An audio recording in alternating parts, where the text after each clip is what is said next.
Welcome to the Learning Cosmos podcast. I'm your host, André Hedlund, educational psychologist, author, geek, and nerd. This show brings you science and learning through conversations with stellar people from different fields. Put on your spacesuits and hold tight. Our voyage into the learner's universe begins now.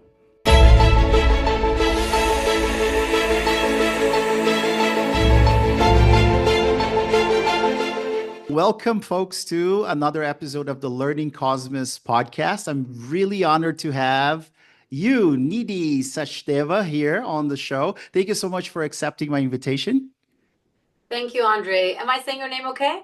Yes, and did I pronounce your name correctly? Yeah, it was good. It was good. And I Okay. wanted to say the pleasure and the honor is mine because I'm really glad to see all the great work you're doing and just to be able to chat with someone we align in so many ways at so many levels. It's just a pleasure and truly an honor. Oh, So thank you. Thank you. well, thank you so much for saying that because now I feel special now, and also I think this conversation is going to be great. And one of the reasons why I wanted to talk to you, Nidhi, was really because last year when you recorded that talk for us for the Mind Brain Education SIG, we got such amazing feedback from the participants. Like you were talking about something you've been invested in, Mhm, you've been learning and teaching about it for a while. And mhm, we'll get there. We'll get there. But let's start with the big question, if that's okay. mhm. Why science, Didi? Why did you start a career in science? What led you to this area in particular? Anything or? So pretty much you're talking about cognitive science, or I think we're also using a popular phrase these days called the science of learning. Yeah. People can also call it learning science. There's a lot of I would say debate or controversy. What is it that we're really saying? But at the end of the day, what we're really saying is we're looking at instructional practices that have a lot of evidence that they work for a large population, right? That's really the point. So I'll Exactly. talk about that, but you asked me what got me interested into it. Like many educators, I wasn't really starting my career knowing all about this, right? And when I was younger, I didn't think that, that wasn't something on top of my mind that I wanted to be a teacher. It's funny because many people do think like that, but that wasn't something for me. I grew up in India, and this is a bit of Yeah. a side information. If you're growing up in India, especially the time when I was growing up in India, and I think it still might be the case, but I've lived in Yeah. Canada for much, much longer now. But it was options from two specific careers. Either you become a doctor or you become an engineer. And usually, and again, I Yeah. do not mean to gender stereotype this, but it was, if you were a girl, then you're naturally inclined towards, "Oh, I want to be a doctor." And so I did Yeah. say that for a very long time in my life. So I think learning naturally was a thing for me because, you got to learn a lot and commit a lot to memory. And it's funny, my brother ended up becoming an engineer, and Look at that. I didn't So become a the medical odds doctor. were right, right? The Pretty odds were much. Yeah. there's a joke in India. We say that, you start a career in India after you become an engineer or a doctor, and then Of you decide course. what you want to do with your lives because Yeah. you've done something for the parents. Anyway, I don't want to make this about it, but it was, I think it's interesting and useful information because Yeah. when I was younger, so I wanted to become a doctor, and my undergrad degree is actually in occupational therapy. So I do have a Ah, degree in a health sort of practice. I practiced for a long time, but as I was studying to become an occupational therapist back home in Delhi University, yeah. I just thought, hey, learning a new language would be really exciting. So I started learning German. Oh, And wow. really, the reason I chose German was not because I knew a lot about the language or I was fascinated by the culture. My initial reason was it was very close to the university where I was going to. So Ah, commute would be easy, so I could manage two okay. things together. It was logistical, it was practical.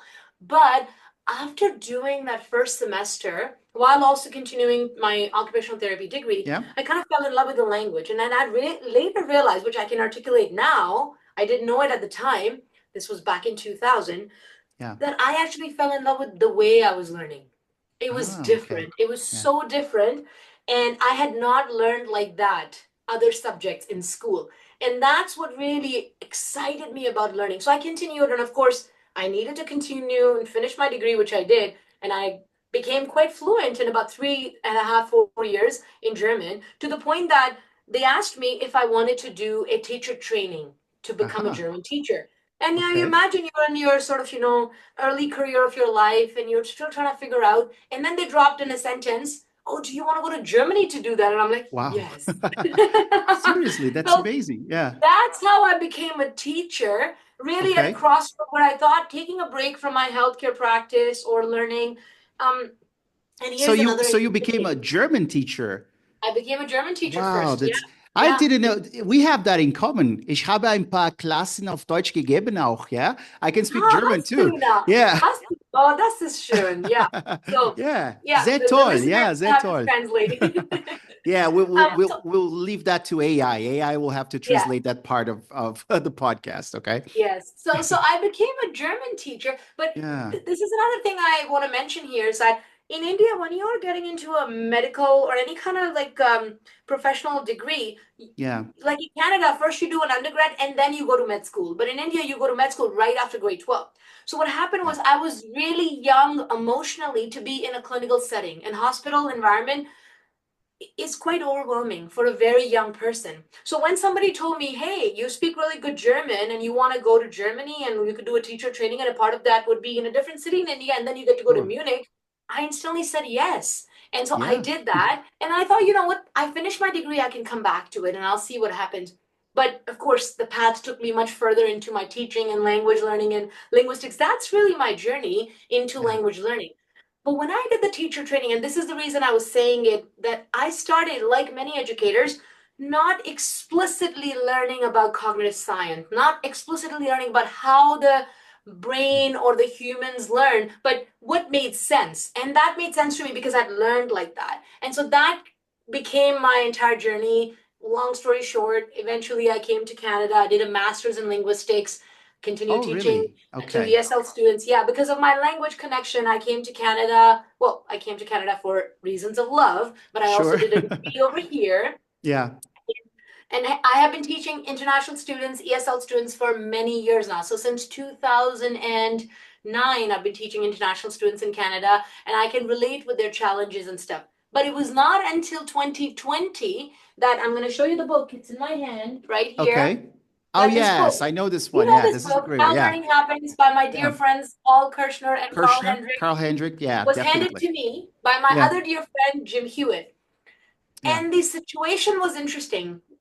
We were both sort of feeling a little disillusioned about what things work for some students and they don't work for other students. The Yeah. work in cognitive science has been done for a long time, but hadn't really entered mainstream classroom, right? Jim, my colleague, had a different reason to research it, and he wanted to look at large scale studies. I had a different reason to look at it, and I wanted to research microlearning for my Yeah. doctoral degree. So by this time, I had started doing a doctoral degree at the University of Toronto. Sorry, complicated. It's not complicated life, it's just a Sure. lot. So I don't want to Yeah. confuse and bore people about my life story. Um, but I was researching microlearning for formal higher education. Yeah. And turns out that good learning, good instruction can become really good if you start following effective instructional methods in it, right? That are really Exactly. supported by evidence. So when I Yeah. started learning about these seminal works that are in the book, I'm studying about them, but then I decided to make these short micro learning videos, right? Yeah. Because that's what I wanted to study and see where I can connect the dots. But Andre, I kid you not, as I made those videos, there's 5 of those that I made and they're publicly available on my sort I've of I've actually watched one or two, I think, because yeah, when so we that invited you, was just yeah. part of an assignment that I did. It Yeah. was just an assignment I was doing. But I kid you not, as I made them, I myself as a teacher and as a learner got transformed. I Yeah. remember making the first video on problem solving and cognitive load. That Exactly. deep That's the one. understanding of novice and expert. And it made Yeah. sense to me. And it Yeah. made sense all of a sudden why back in the day, early 2000s, when I was learning German, complete novice. I had no connection to Germany whatsoever. Yeah. How that instruction actually landed. There was a lot of drill in it. There was a lot of memorization of the vocabulary, but then a lot of practice. There's a lot of Exactly. deliberate practice. There's a lot of desirable difficulty. I remember doing that. Yeah. There's a lot of spacing. I remember Yes. going to class every morning and Retrieving. I would actually Yeah. be trying to recall it without knowing all of this because my teachers told me to do it, but I didn't know what these terms were called at the time. So when I made that video, that really, or those videos, I should say, that started to transform me. And I thought, you know what? There is a more effective way to learn and hence to Yes. teach. Yeah. And there are some ways that may work, but they may take so much longer for the learner and the teacher. Do we really need to do that? Because I truly believe the time in classroom, online or in person, is a Yeah. matter of moral and ethics, and it belongs to the learner. And That's so so true. Yeah. once you know this, you cannot unknow it. Yeah. It's just one of those things. So that's how I got into it not too long ago, about 2020. So, I mean, from which point on, I can actually call things what they are. I have the Yes. terminology, I can explain the depths of the science. But before that, I knew it as a general idea, if that makes any Yeah. sense. So I think what I'm getting from this is that Paul Kirshner and Carl Hendricks seduced you with the book, and they Oh my they goodness. brought you Did they into now? this area, right? Because this is one of the main points I want to make here with you today, Didi, because a lot of people are interested in this science of learning, whatever it is. So we can talk about that. But some people are raising concerns about this because they feel that when you talk about science, you put that word at the pedestal. You put that as something that should not be challenged or cannot be debated. And I don't think that's where we're coming from, because we're both advocates for the science of learning. Science it doesn't work like that. Good science is not supposed to be dogmatic. It's quite the opposite, right? When you have new evidence, new studies, then you can make inferences, you can understand how people learn. So can we talk a little bit about this position, Absolutely. Yeah. I So mean, what do you think about this? I know the concerns you're talking about, and I've thought about it too. And I know this happens every time I'm speaking, Yeah. or people from two different sort of scenarios would come. And I just want to say before I say anything is that I'm on the side of the learner, no matter Yeah. what. I'm on the side of Exactly. the students, the younger ones, all of them, but especially the struggling ones, the ones without privilege, the ones without support, the ones without any hidden supports and silence teaching that happens through parents, tutoring centers, and whatnot. I'm on the side of the learner. I really, Yeah. really want to clarify that. But now, the notion of science. Well, the whole point of science is that it should be debated. Yeah. Science Exactly. is to be debated. Science is the debate, right?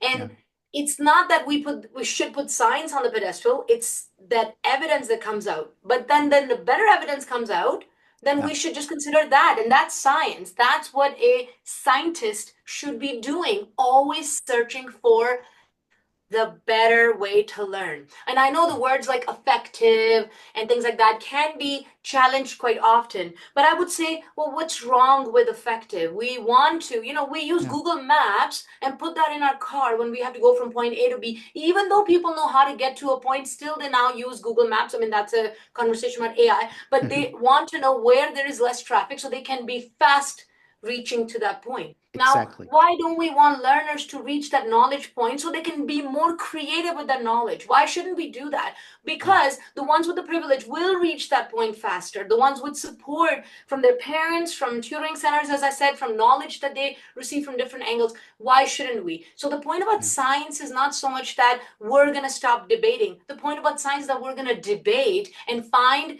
what works best and most effective for our learners so that everybody benefits. It really is a Exactly. research informed roadmap.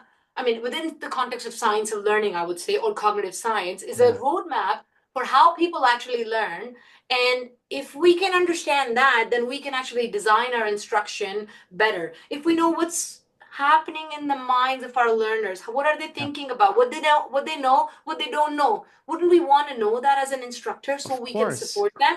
But And it just to takes away jump the in, guesswork. yeah, very quickly, just, don't you think that teachers fear that we're disregarding their experiences with learners because there comes this authority saying you have to follow this and this instruction? I think that's where those concerns are coming from. But that's not the point, right? We're not The science of learning, as we're I listening to understand it, and I teachers. never Yeah. say it, sorry about that, Yeah. Andre. I never say it that, or people that I interact with at least, never say that this is the only way to do it. And I Yeah. know terms like one size fits all is often used within this Yeah. context. That's not what it says. We are always talking about, well, we are similar in how the memory system works, but we're so different in how much I know. What is my prior knowledge Yeah. through my experience and yours? And that's where the instruction does vary. I understand the worry that this may feel like it's the autonomy is being taken away, but no, I see that as an empowerment. I'm telling Exactly. you that this has worked for the struggling learners. Now go, you can put your spin on it. Simple thing like retrieval practice. It is not a, I'm going to tie your hands and I'm going to make sure you do it this way. I'm going to Yeah. tell you, retrieval practice is an amazing thing and it works. It's like one of those single educational research that there is no debate about it. Nobody Exactly. disagrees that retrieval practice makes for better and long-term retention, right? Yeah. So everybody agrees. Now you could do brain dump, you could do so many different ways, and you decide that as a teacher, you know the gaps, the challenges, the problems your students are facing. You could Yeah. check for understanding so many different ways. I think cognitive science is anything but sort of those really strict prescriptions. It's Yeah. guidelines. It's like I teach you how to drive, but then from point A to B, you have a lot of flexibility to reach that. That's But it. don't you want to know that amazing science that would make your job easier and better? And then you can stop thinking about or worrying about the guess. Is it going to work or not? No, I'm going to tell you this particular, not even technique or strategy, approach, Yeah. pedagogical intervention works. And now you could try this. And maybe that doesn't work for your class because the background knowledge is a very different level and you don't actually need retrieval practice. You need, I don't know, checking for understanding before you do that, things like that. so Exactly. so i would say I don't think, of course, I'm on the side of the science here, but We I might be want to tell my biased, but wonderful yeah. colleagues that Yeah. cognitive science doesn't take away autonomy from you. No. In fact, No. it puts it in your hands by giving you the knowledge that you truly deserve to know that I think teacher education program may or may not have given them. It's kind of That's so like true. I Yeah. give you a car to drive without teaching you how to drive. That's wrong. Yeah.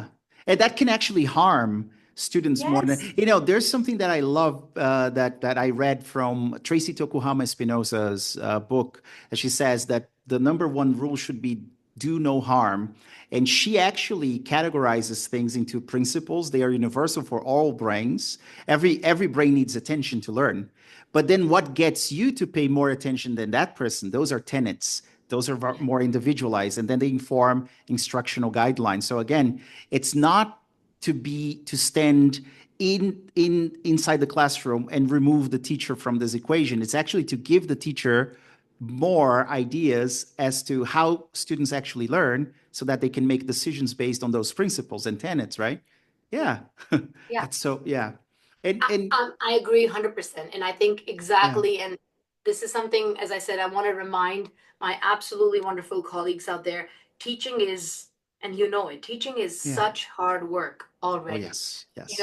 I think there is a really popular quote. I don't know the exact verbatim for that, but it was by Lee Shulman, and it said the closest a emergency room understands what a chaos of a classroom is Yeah. when there is a human disaster or there's some kind of natural disaster that Yeah. happened.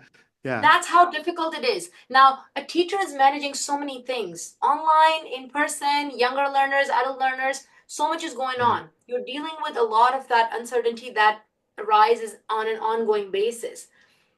You don't have control over a lot of that, but you still have to address it. But don't you want to have control over how learning happens so that the instructional Exactly. practice you bring in will have the maximum impact? Because if it doesn't, then students don't learn, teachers don't feel accomplished, students don't Yeah. feel accomplished, nobody feels motivated. It's just a lot of learning loss, a lot of instructional time loss.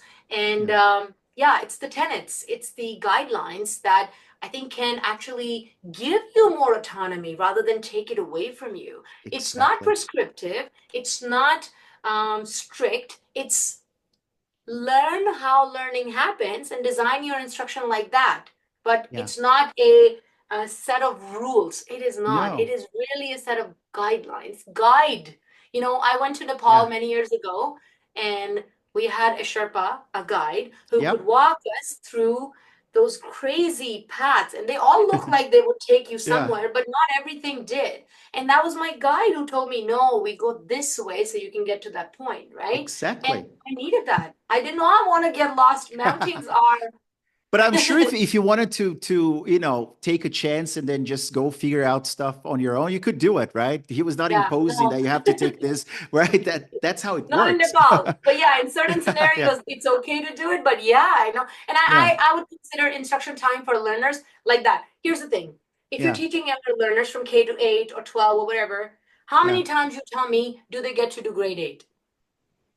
yeah, You tell me yeah. once. Once, It's right? That, one yeah, time usually, for yeah, grade 1, grade 2, yeah, grade 3.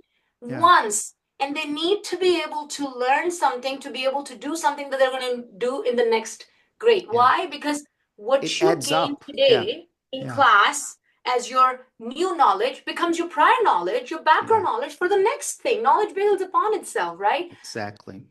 So we can't waste a lot of time in classroom is what I'm saying. Yeah. We shouldn't.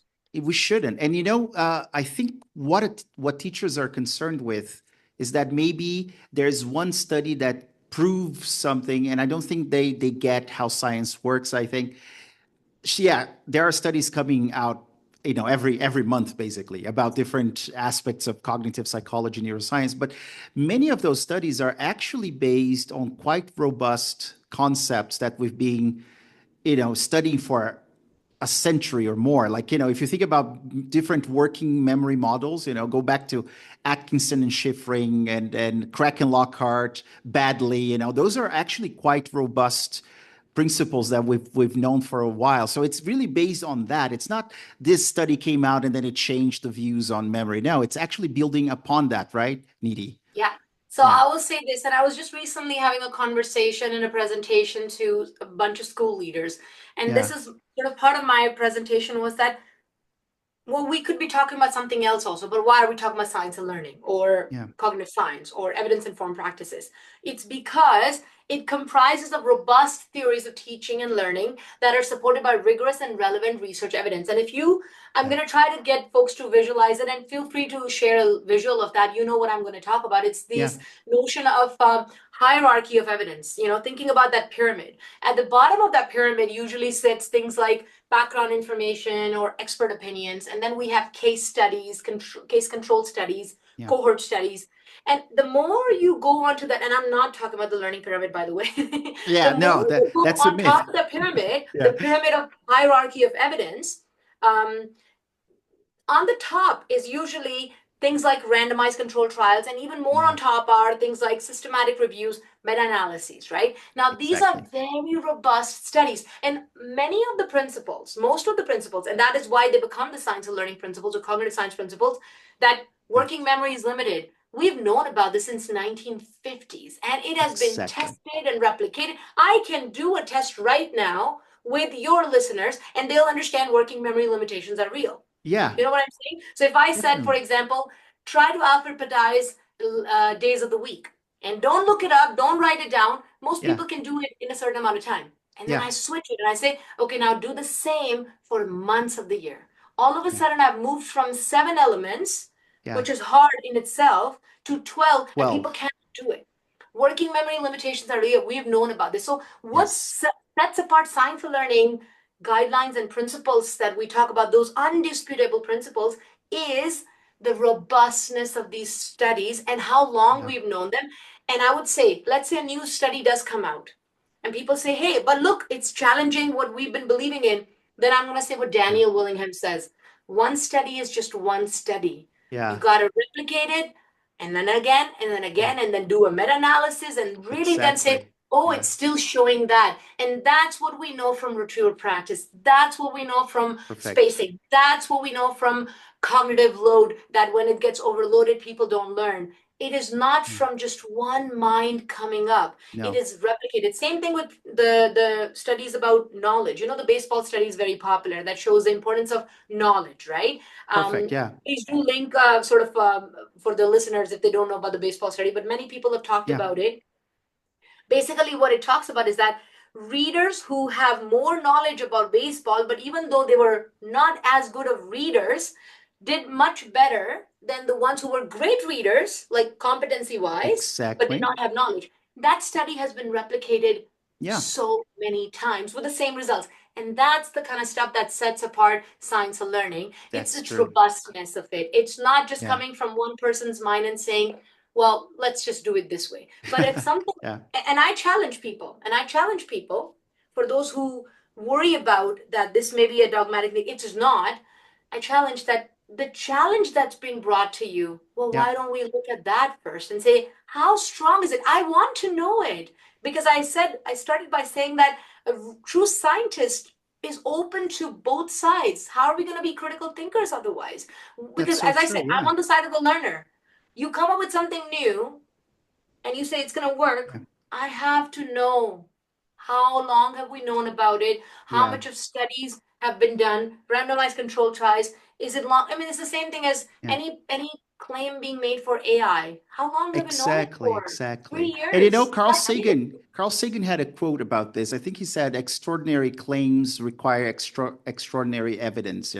So if you're going to say that nothing that we've been studying for a century works now, so you have to have a lot of evidence to make that Yeah, claim, and then it has to yeah, be replicated over years, to be yeah, consolidated into yeah. the academic scientific literature. Otherwise, Yeah. it's just one study, right? Yeah. Absolutely. And I would say one more thing for Yeah. people who are, let's say, and it's fair for them to have this hesitation towards Skepticism, something that right? seems new Yeah, to me, new yeah, to them. yeah, Fair.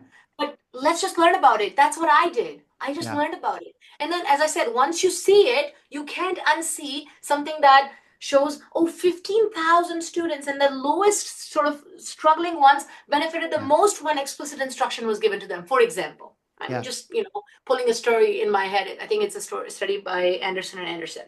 But yeah. my point is, if you are skeptical, isn't that the reason to actually give it a To fair learn chance more. Yeah, yeah, and to say, you know what?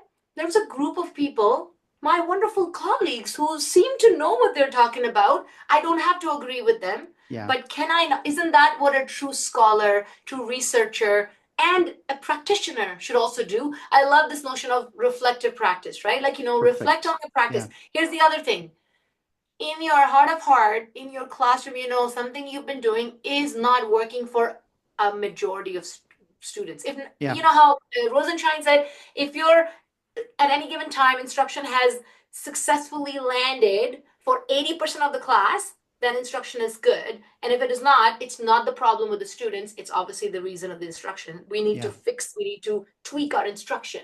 Now, yeah. if something's not working, isn't that another reason to look up? Well, but I think our fear or our sort of skepticism stops us from doing that. And those speeches and all those conversations are great, but they stop true learning from happening. Yeah. If you come up with a new study to me and said this challenges the notion of working memory, I'm not going to ignore it. I'm going to Of be like, course not. let me look at it. And then I would probably share my honest sort of understanding. And I don't Yeah, stop at that. I would consult my colleagues, I will consult, and I would give a fair chance to truly understand where my other colleagues are coming from.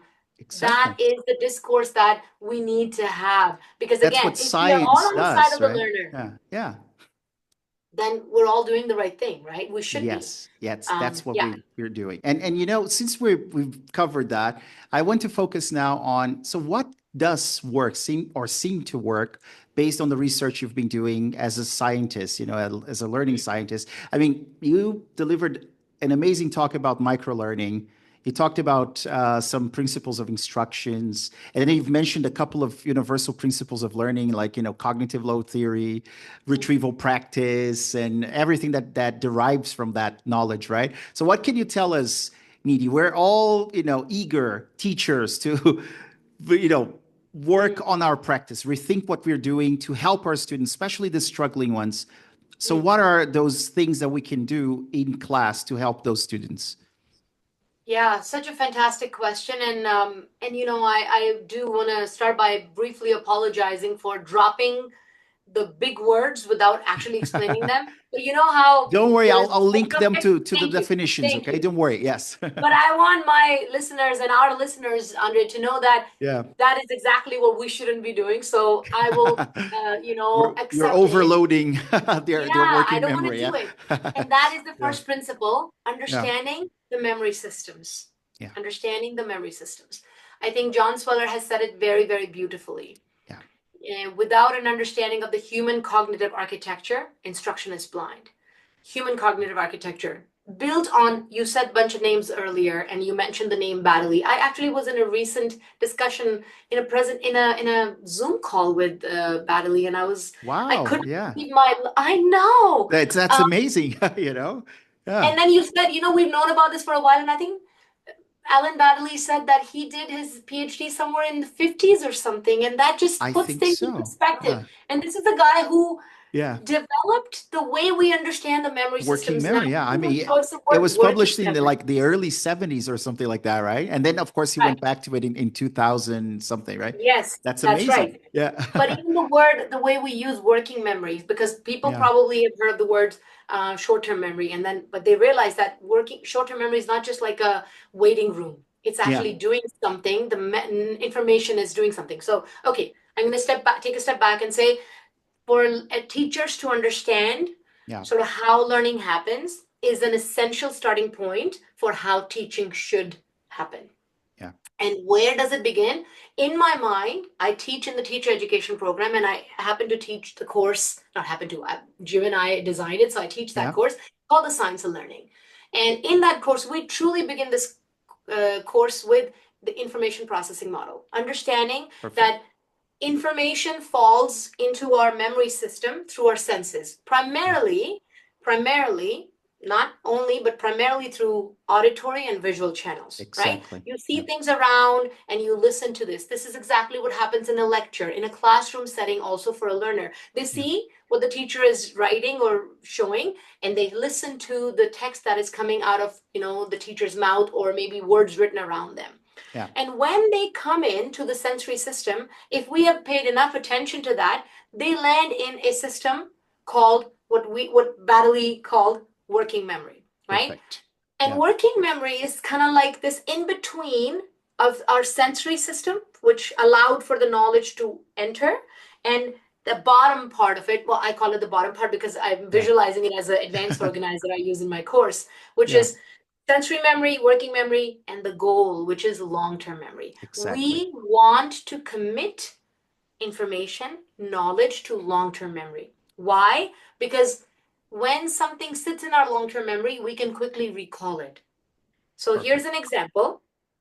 When kids are starting to learn identifying a letter with its sound, what does it look like? Because that's going to be the basis for them to be able to connect those sounds and read a word like bat, right? Yes. But if they look Perfect. at the B and they don't know what it is and they can't recall it, they cannot read it, right? So Yeah. we need to commit that. So that journey from sensory memory to long-term memory happens through a very tricky channel called the working memory.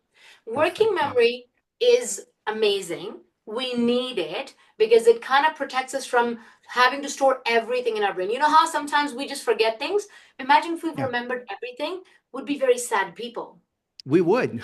We would Yeah, never because let's forget say somebody yelled regrets at and yeah. me on the Yeah. subway Yeah. or was rude to me, but I forget about it. It's Yeah. good. It protects us, right? But we don't want Definitely. to Yeah. forget everything.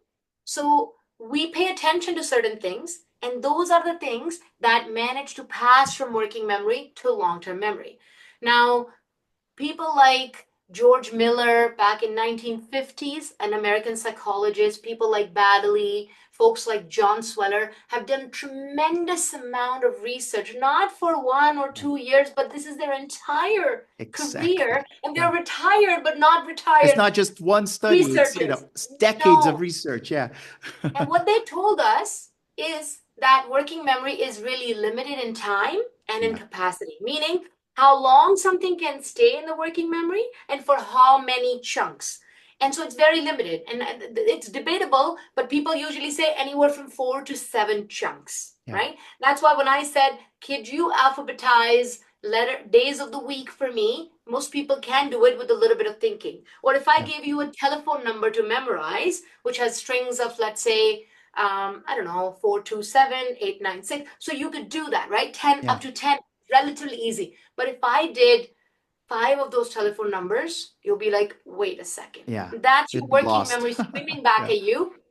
I'm not going to be able to do it. That's Yeah. how our learner feels when we're teaching them too much and just dump on them. What Exactly. happens is teaching happened, but learning didn't. You Yeah. teaching something on the board in a classroom doesn't mean the learner learned, because the working memory was the bottleneck. So what do we need to know as instructors? You asked me. We need to know about the limitations of this working memory so that So we can true. design instruction in a way that respects the limitations of the working memory. And through this, an amazing researcher named John Sweller, of course, has given Yeah. us cognitive load theory. He's given us a lot of ways to think about how you should design instruction. Things like lots of effects, worked example effect that can decrease the load. So we talk about working memory and how it can get overloaded. It Yeah. gets overloaded very easily. I like to call it like the real estate in Toronto. It's Yeah. expensive, it's rarely available. And I think most parts of the world these days, right? Yeah. Same here. So Yeah. so if teachers, yeah, exactly. If Brazil, of course, if Yeah. teachers know that working memory is limited, then their next step should be know, well, what irritates it? What overloads it? Right? So what can overload it? Of course, too much information can overload it. Yeah. But here's the catch. Only too much new information overloads it. Students already have some knowledge in their background in long-term memory. Use that to your advantage. It's the asset that teachers can Exactly. tap into, and it's the asset that students can tap into. So only new knowledge overloaded. That's important information for teachers to know. It can also get overloaded by unnecessary things happening in their environment. Poorly designed instruction, too much noise. Some things are out of the control of the What teachers. about posters on the wall with a lot of writing on them, huh? Because a It's lot of schools visual are kind of noise. decorated like that. Yeah. Visual noise. Yeah. Ask a student on the spectrum, ask a Yeah. neurodiverse learner how challenging that is, and it's Yeah. challenging for everyone. What happens is the kids are just looking around at those, and the teacher Yeah. is teaching. What is that? It's an overload on the working memory, because remember, working memory is very limited. Yeah. The student decided to look at that really interesting, colorful poster while the lesson on fraction just passed by. Yeah. And the next day is going to be really hard for that learner. Very, very hard for that learner, right? So teachers need to Exactly. know, number one, working memory is limited. Number two, how it gets overloaded, right? Yeah. And I talk a lot about that. If you ever searched any of my work, I got lots of presentations on that topic, information processing model. And the Perfect. number three, I think there's many things, but I would say number three is that when you teach it, understanding the importance of long-term memory, it's practically infinite, which means we can store a lot of information there. But here's another catch. Information doesn't just like to stay there. You got to do something to it for it to get, first of all, enter it, then get deeply processed it, and then regularly revisit it so that it Yeah. gets stored even better. It's kind of bizarre. It's like you Yeah. call it so that it gets retained better. Robert Bjork, my another one of my heroes, Yeah. has this beautiful quote. Recall is a learning event. Yeah. Robert Bjork is amazing. I wish It's have you amazing. met him in person? I just had an Oh, yeah. amazing last week. I was in this podcast Oh, roundtable, and with I him. was He was yeah, there. and Wow. Alan Baddeley and John Sweller and Oh my John. God, that's amazing. That's like a dream come true, like I cool. could So not cool. believe my luck. It was Yeah. amazing. Yeah. But Robert Bjork I met is with him and I said this same thing to Robert, and he just laughed and he's like, "Oh yeah, that's true." What I Yeah. want teachers to know is that it's not an obvious thing. So what we Yeah. want to do is we want to maximize the power of long-term memory. Just because it's there doesn't mean Exactly. it's powerful. You got to rev up the engine a bit to make it more powerful. What do I mean Yeah. by that? You manage to respect the limits of working memory, students learn. It went into the long-term memory, but it's not going to stay there until we do something to it. So that's where the word that I earlier dropped, retrieval practice, comes in. Perfect. Retrieval means getting your students to recall something from memory, which we supported them to put in their memory through Yes. instruction. We want them to recall it without having it in front of them. So not just getting them to Yes. read it, but say, hey, what do you remember from yesterday's lesson or we did 2 days Yeah. ago? And I don't mean immediately after teaching. Of course, most people can recall that immediately after teaching, right? Yeah, it's So still here. Yeah. retrieving with Yeah. a little bit of gap. Now, anytime we try to retrieve something with a bit of a gap, it's a bit challenging, isn't it? Yeah. It It has feels to like, be. what Yeah. was that? And maybe we don't have a perfect recall, and that's okay. Yeah. But getting students to recall, you are amplifying the power of long-term memory. Yes. Yes? It's so Another important that thing you're you can talking do. about this. I mean, I just wanted to mention, and I will link to Robert Bjork's work. This is Yes, an example of a desirable difficulty, yes, because a lot of teachers think that we have to make things easy for our students, but long-term consolidation, memory consolidation requires effort, right? So you have to make things a little bit more challenging and difficult. Otherwise, it's not working, or they already know that, because they're yeah. not doing anything with it, right? Yeah. Absolutely. So And I will important. use the Yeah. word difficult very cautiously. Yeah. You don't confuse difficulty with struggle. Yes. Yeah. We don't want students to struggle with what they don't know. Sometimes that happens too. Well, what do you Yeah. think? And it's like, well, I don't know that. I need to learn it, Perfect. right? And then some student may already have learned something at home, so they answer, and then the teacher would think everybody is good, right? No. So, yes, we want to make something challenging, but Exactly. challenge is not coming from increasing the intensity of how hard the question needs to be. Challenge is coming from you getting to recall something because it is not in front of them right now, but it's somewhere stored. At some point in my life, for example, I taught my daughter the capital of Ecuador, Yeah. right? We played this game and or math facts, right? Right? And so a few days later, I ask her, it's not Yeah. easy for her to, but I'm not giving her a struggle that doesn't exist in her brain. And then she digs in. And the Yeah. moment she digs it out, that retrieval has just made the retention better, right? So That's it. caution, practice caution with how difficult you want to make it. It's not about struggle. It's about lifting the right amount of weight so that you That's build it. a muscle, but not point of failure that you don't want to learn anymore or don't ever want to Yeah. hold that weight anymore because you injured yourself, right? And It's you're it's that. not making the content more complex, something that they don't know. You're making the conditions, for Yes, retrieval more yes, challenging. And that's what the yes. desirable difficulties are about, right? That's Yes. it. So in that Yeah. conversation that I was just telling you about, the episode has not been released. So, Yeah. I hope yours comes out after. Anyway, I don't know if Yeah. I've released some kind of secret in here. But one of the things when Robert started speaking, he said, well, it was a challenging thing for me to do that I had to explain to people that the conditions that actually help us forget are the same conditions that Yeah. help us enhance learning. And when he said that, I was like, my goodness, this is That's amazing. amazing. But Yeah. you get the point, right? So Yeah. that's what teachers need to know, that retrieval is a friend. It seems challenging, Yeah. but because we will watch students feel challenged in the moment of that condition of learning, it is what's going to help them learn something long term because they're going Perfect. to be able to recall it better. The second thing you can also do, which works beautifully with retrieval, is spacing, right? Yes. So what we do normally is we teach students and then, or what tends to happen, we teach and then we do something like an exit ticket. How much do you remember from it? Yeah. Yeah. Well, immediately after that, I think I can answer quite a bit, mostly. If I was paying attention, I could answer quite a bit. And then I would, as a teacher, feel, yes, job well done. Yeah, I should feel that. That's really great. Yeah. But then also introduce something called an entrance ticket the next day or 2 days after. There you All go. right, Tuesday, well, last Friday we did this, or let's not make it that hard. Let's say today is Thursday, for example, and say on Monday we did this. Maybe we'll do a quick brain dump or think, pair, share. Again, I Yes. am not tying any teacher's hands by saying you must do this. I'm saying there are so many ways to do that. And what again we're doing with spacing it out, giving time for our long-term memory to actually rev up that engine is we're going Perfect. to make the long-term memory better, and we're going to make the recall of that knowledge better.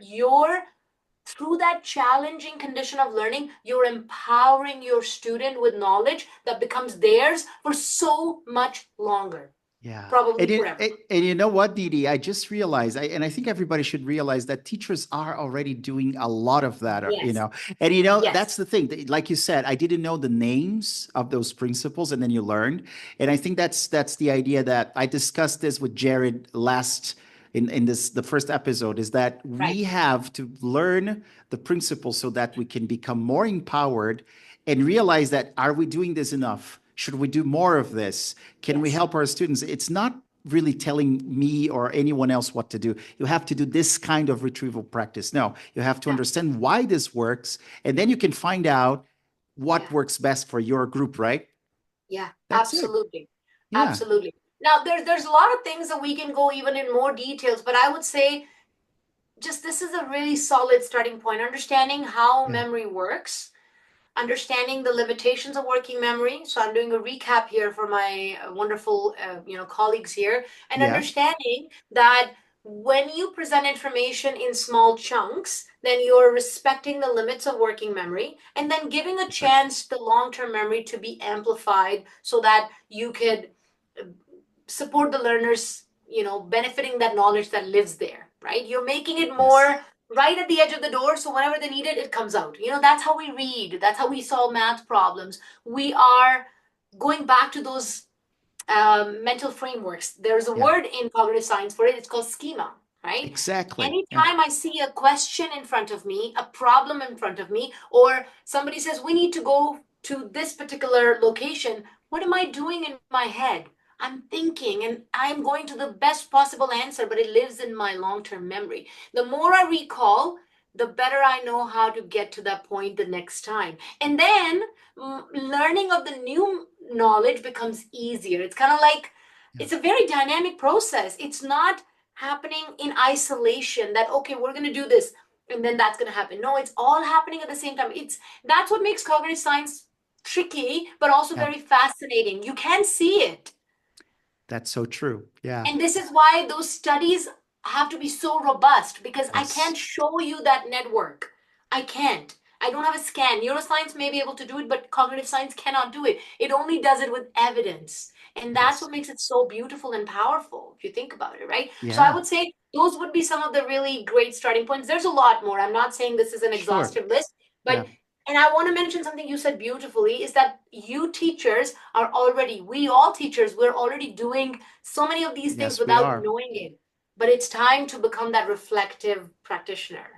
Understand why we're doing that. And so we're moving towards the end of this episode, and I could stay here for hours talking to Needy, but we have to work, right, Needy? So Yes. one thing I wanted to ask you is, so technology now. So you work with technology, and I Mm, think one of the biggest concerns is AI and generative AI and all sorts mm. of technology that are coming out nowadays are actually replacing that effortful, reflective thinking that students should be doing. Otherwise, they are not going to learn. So are you concerned at all? I mean, based on the research you're doing, is it going to be a problem? Is it already a problem? Should we teach teachers how to handle this better? Because what if students just delegate their thinking capabilities to ChatGPT and say, "Hey, do this for me," and then they don't make those connections in their brain, right? So, what do you think about the Yeah. whole thing?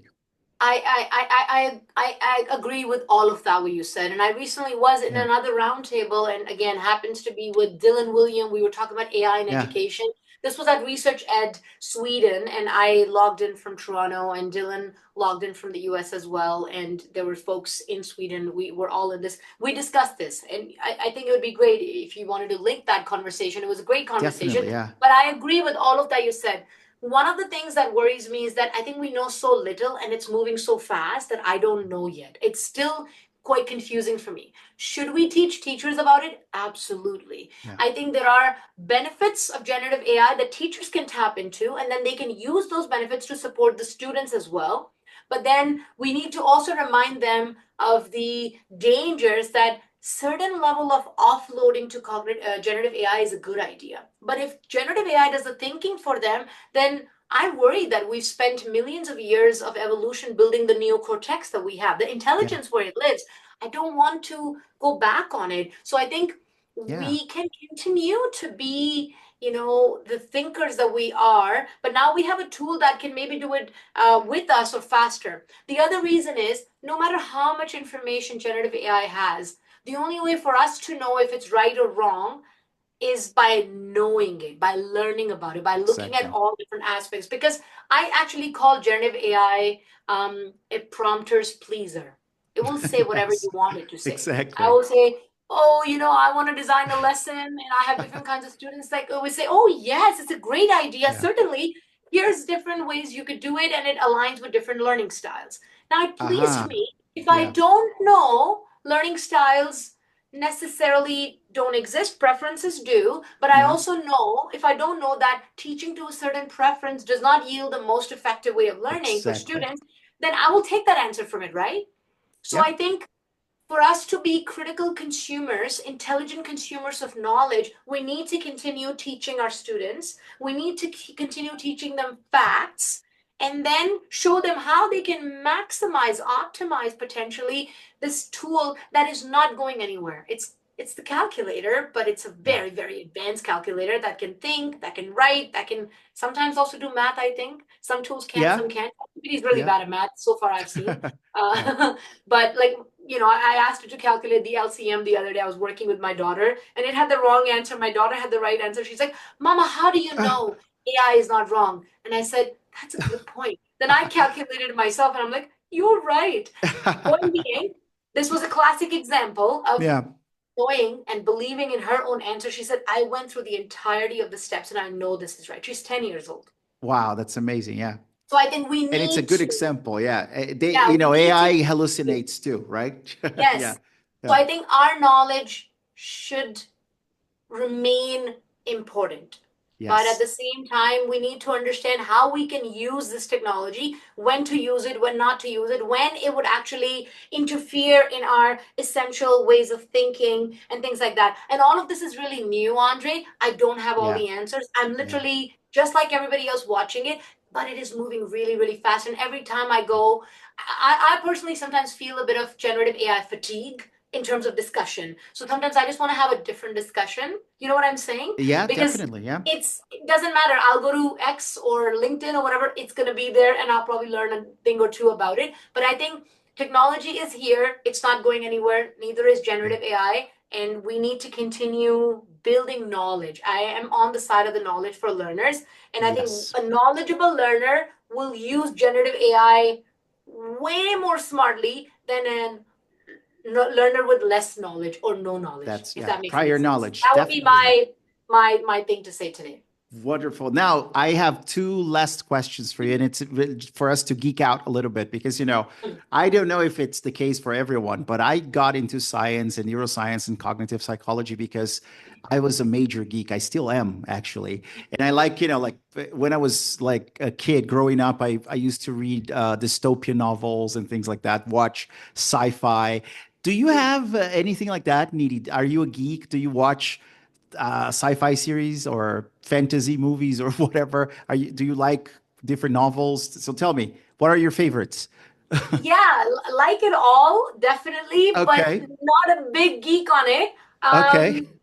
But as I was saying something about, so I know it's not exactly sci-fi, but like my kids are in that age. We're reading Harry Potter. I'm reading it again, Aha. and they're Okay, reading, cool. Yeah. for the first time. So that's Yeah. kind of like is always fascinating, but it's also beautiful writing, and it's like It is. what can be the possibility of thinking like that? But I would say, I mean, I grew up in India with a lot of Bollywood movies. There was not a lot of sci-fi. Yeah. There was a lot of romance and a lot of love and a lot of Yeah. dancing. So that's where I geeked out. And then learning, Yeah. of course, was happening. But I would say when I was sharing with you about that notion of neocortex and all that stuff, Yeah. I don't exactly remember the year when this movie came, but it was this movie called Idiocracy. Oh, yes. Yeah, I know Do you this one. know? Yeah. Yeah. Definitely. So Yeah. that's kind of Cool. like every Yeah. time I think about it, it's like, are we going towards that? Are we going Yeah. towards that? Yeah. So It does. I do geek out with those kind of things, and then start thinking about it. And I don't know the answer, but yeah, that's what I do. But Well, Harry Potter is being reread in my home by adults, and yeah. our kids are reading it for the first time. Yeah, and I think maybe we're heading toward that, Maybe. I hope not. dystopian scenario, but I don't know. Yeah, it's on us, to keep talking about the science of learning, help people Yeah. understand that it's Yeah. not really about delegating your thinking capabilities to a machine, but really you got to make the effort and learn for yourself. But you can use AI to enhance your Yeah. thinking process, right? To get feedback, Totally. right? Totally. Yeah. Yeah. I'm not anti at all. I think when there is, look, when we didn't have vehicles, when we didn't have planes, we did take ships Yeah, to go exactly. places, and it took a Yeah. long time.